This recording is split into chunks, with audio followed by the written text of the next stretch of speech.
This is a famous forest, the headwaters of Salmon Creek and the Elk River in far northwestern California.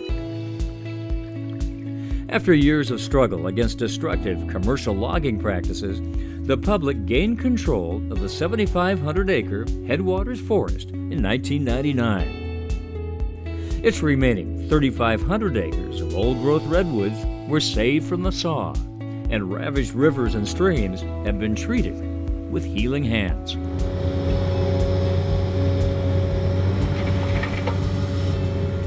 Well, the ultimate goal is to remove 100% of the fill and put it completely back to natural so there can be no more erosion. So if you remove all that fill, you should get down to 0% erosion. That's the main goal. That's the bottom line right there. We're pretty efficient. I got a really good crew. We get out here in the morning and we're just automatic. We're just boom, boom. We just go all day long. Gordy Stevens and his crack crew work 11-hour days during short summer seasons to remove vast amounts of dirt, debris, and unstable landfill from old logging roads in Headwaters. All this washes away in fierce winter rains, clogging the Elk River and Salmon Creek with huge amounts of sediment that threaten the sheer survival of vulnerable coho and chinook salmon and steelhead trout, and the water quality of all the people who live downstream of Headwaters.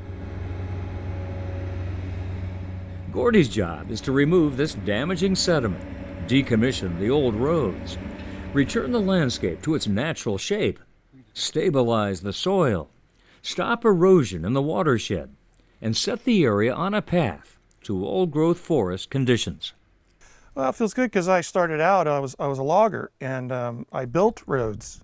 So I know what took place when I built these roads 25 years ago. I think that gives me a little advantage on removing them, and it's very rewarding when I get it all contoured back to natural and walk away from it, and it's really rewarding. Gordy and his team remove about 1,200 cubic yards of dirt every day they work and put it in secure locations where it can be stabilized and not cause further erosion.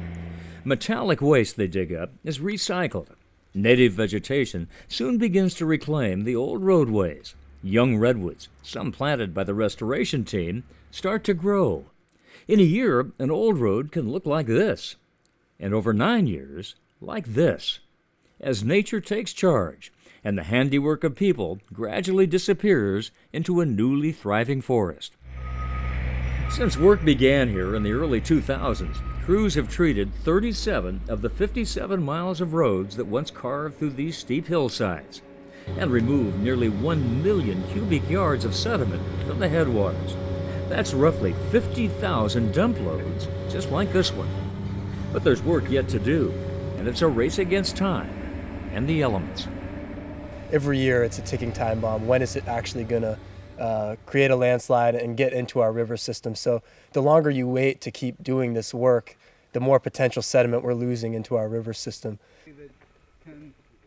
Those who manage the restoration process and the Headwaters Forest itself know that a few big storms any winter can still bury the watershed in silt, harming the fish and all who depend on clear and clean water.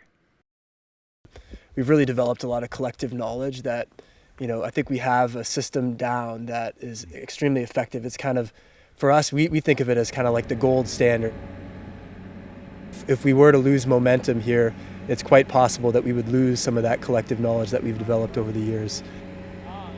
That critical momentum here was almost lost in the summer of 2014. With reduced funding from the federal government, this vital restoration work nearly ground to a halt, threatening the watershed and the livelihoods of people such as Gordy Stevens and his employees. It's not going to take much to drive a small operator like Gordy out of business.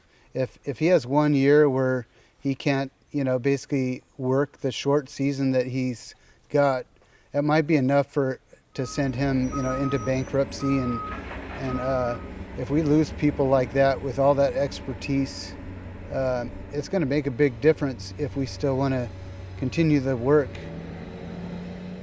Fortunately, Save the Redwoods League does want this work to continue as part of its nearly century-old commitment to preserving and restoring redwood ecosystems and making them accessible to all of us. Save the Redwoods League provided the emergency funds required to keep the Headwaters restoration process on track for another year. Crucial momentum and jobs were sustained in a famous forest on the mend. It's really a globally significant resource, and to have an organization dedicated to protecting that and following through on that dedication is really an amazing thing for us.